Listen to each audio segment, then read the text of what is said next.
I'm Anna Stevens. I live in Indianapolis, Indiana. I was 21 when I was diagnosed with type 1 diabetes. The timing for it was less than ideal because it was less than a week before I was getting married. It was a huge transformation. And so I remember sitting there in that office and just being like, oh, my whole life is about to change. Like, what can I eat? What can I do?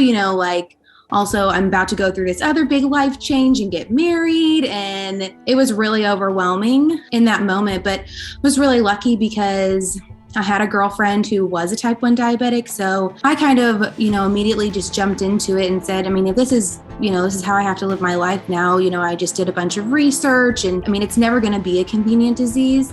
But I also wanted to make it as less inconvenient as I possibly could for myself. Even being pregnant and having just the most insane blood sugars. And it's like you draw a card every time you check your blood sugar because you never know what it's going to be. And it's not necessarily based on what you did. But I think just knowing that this is something that's like every day and, having a blood sugar that's high or having a blood sugar that's low is not gonna affect me for the rest of my life. And knowing that there are a lot of really cool technologies out there to help make this a little less inconvenient and a little less crazy and just taking it day by day. And I really have learned to work it into my everyday life. So I'm not doing something, I'm not gonna not go on a trip or not experience something and let diabetes take control of me in that way. I still want to live my life and find a lot of joy in eating, and